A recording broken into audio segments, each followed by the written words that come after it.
Are we live? How's the sound, guys? So, guys, the best hookah in the world. Oh, yes. Yeah, I think. Anyways, this is a special guest. So we're here in Florida at Silver Fox BJJ 561, Palm Beach, Enrica School. So if you're in the area, guys, stop by. World-class instruction. So anyways, guys, I have a program that I wanted to go with. Start asking questions. You know the live questions take priority. So one of the things that I taught, one of my black belts came to me, and he, it's a really good traditional game, very hard, very good game, and he was asked about some leg lock defense. And the interesting part is it's such a vast area. So how do you start to tackle the leg lock defense? Basically, it starts with the entry. So we did about February, I think we did false reap entry defense. But there's a whole bunch of others. So let's go through them, and it actually is gonna drive me to tell you which one is my favorite. My favorite is K-guard entry, and hopefully the defense will explain to you why. But the leg lock defense all starts with the entry. Obviously that's the early stage, and then we go into middle and late stages. And obviously you want to make sure that you have honed your defenses. Now it may become somewhat overwhelming because it's such a vast area. So I would start for you is figure out which entries your training partners use most often. That should be your starting point. So let's just take it. Which you want to keep going? Let's do that one last. Okay. That's my favorite. By the way, it's my favorite entry. That's my. Let's not go with my false read. Sure. Let's do false read. So guys, false read when a guy goes false read, what I try to do is control the head and crush the hips. But a lot of times, if I cannot, I try to just basically fall.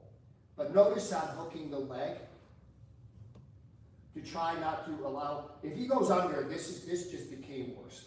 If it becomes worse, I'm gonna basically a lot of the leg entries involve you kind of exposing your back, and you need to do that. A lot of times people get nailed because they try to have their cake and eat it too. Just squash the entry, just pull their leg out. Well, if the guy's got a good entry, you're not gonna pull your leg out that easily. So you need to set up everything to buy yourself time first, and then get your knee line out.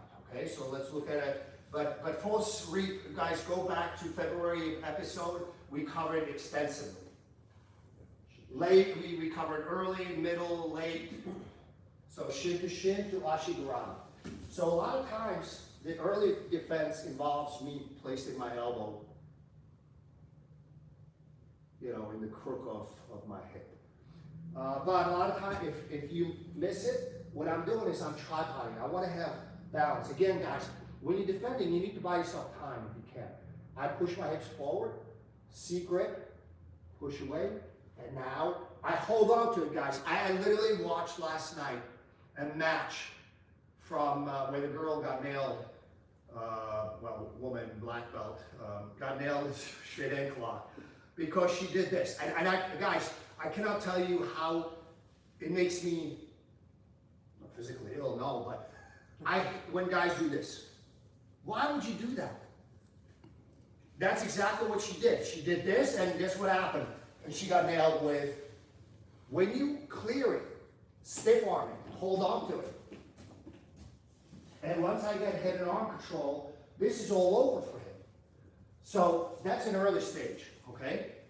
If the guy does wind up going into reap, what I usually do is I kind of go with it and then sit on his leg.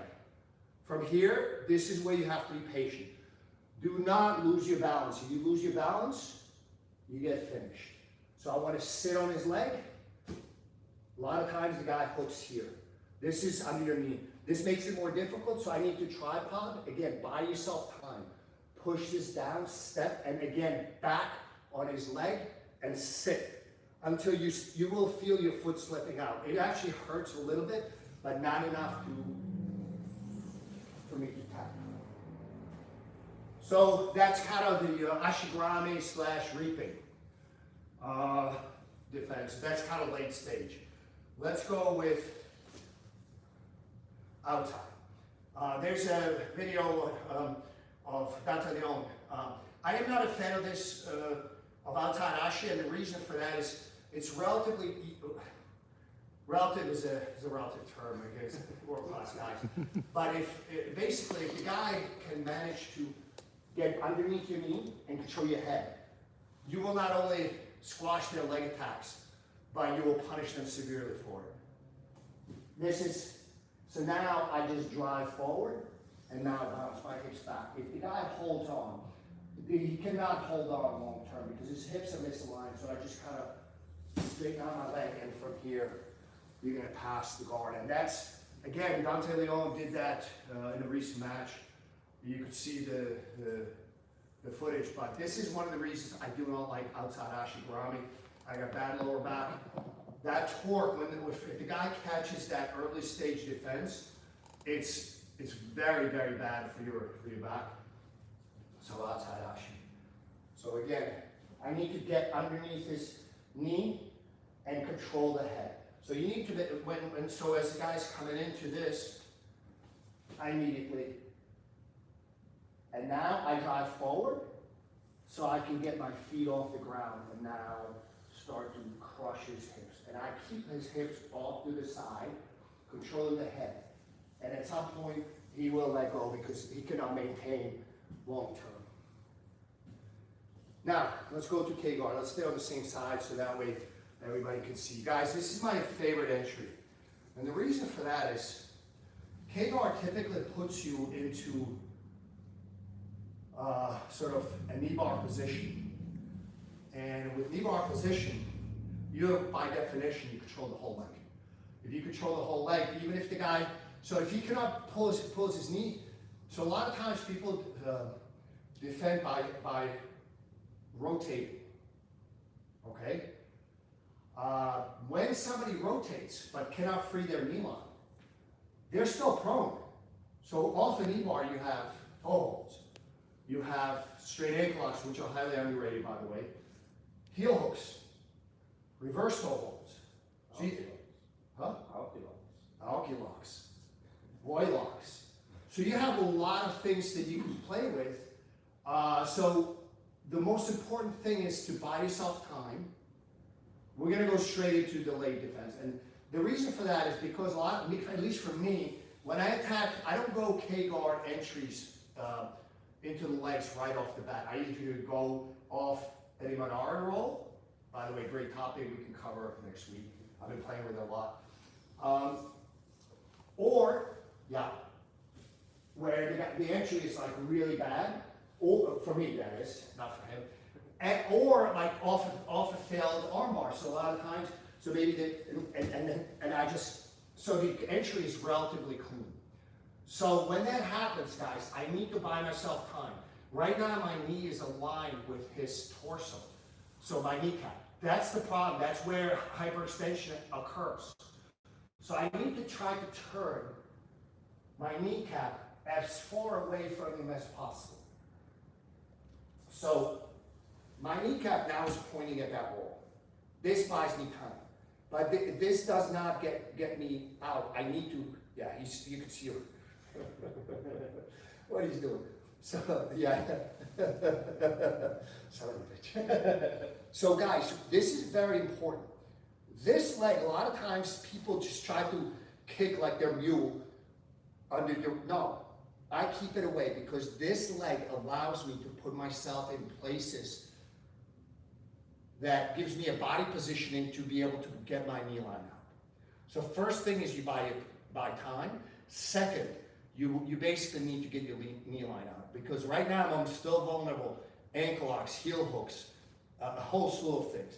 So at some point, if it's really tight, I need to put my foot on him. It needs to be well anchored. I don't care where it is. It's not gonna be here. It needs to be well anchored because I need to, basically, people pull their leg. So watch what happens when I pull my leg. It's not gonna happen. I move my hip. So I make ballerina toes And don't pull your leg. Pulling your leg is not gonna get you out. Move your hips and then pull. And try to anchor yourself against him somewhere. It needs to be well anchored. It could be the hamstring, could be the inside of the knee, could be a shin, but something that's not gonna slip, because if you're like one of those people that keeps going, you will get nailed. You need one and done. How are we doing on time? 1 minute. 1 minute left? Well, you're a little over. Yeah. So guys, if you have any questions, ask them now, because we're gonna cover this in greater detail on the app. And the reason, again, from my side, the reason why I prefer K-guard as opposed to the other ones is because, for example, Ashi Garami, few high-level people get nailed off the Ashi Garami entry right off the bat. So your legs are not in danger initially from the Ashi Garami until you either start to reap all the way through, or you go into X guards. With false reap, again, that's an entry that you got to be really flexible to be able to do. We forgot reverse Riva. Reverse Riva is actually relatively easy to cover. But, reverse Riva, guys, that's it. He's got nothing. I block his head, not. Yeah, if you block, yeah, you become like, no, I'm sitting on his leg. I don't know if you guys can see this. So he has limited mobility. He cannot rotate that well. And I block his head, and he's got nothing. Okay? Same thing outside Ashi. I prefer K-guard, and the reason for it, my preference for K-guard, because usually when I enter into legs from K-guard, I usually go to backside 90-10. If you don't know what it is, look it up on our YouTube channel. This is my preferred leg position. I call it backside 90-10. It's kind of another step or two past backside 50-50, because backside 90-10, your feet, your own legs are not vulnerable, which they are in 50-50 positions. And then K-guard usually puts me right in that spot, and at the very least, when I get a K-guard entry, the least I expect is a sweeper. So guys, do we have any questions? There was one last minute question. Hey Fox, how do you deal with active close guards that are constantly trying to off balance you? It's hard to keep posture, let alone try to pass. Yeah, you got to do it fairly quickly. So basically, that's a good question. Yeah, so you need to grip fight. Once the grip fighting's like done, don't be like, oh thank God, and then he pulls you back in. Once you clear the grips, especially with the gi guys, stand up and go. So a lot of times I start to misalign. When the misalignment,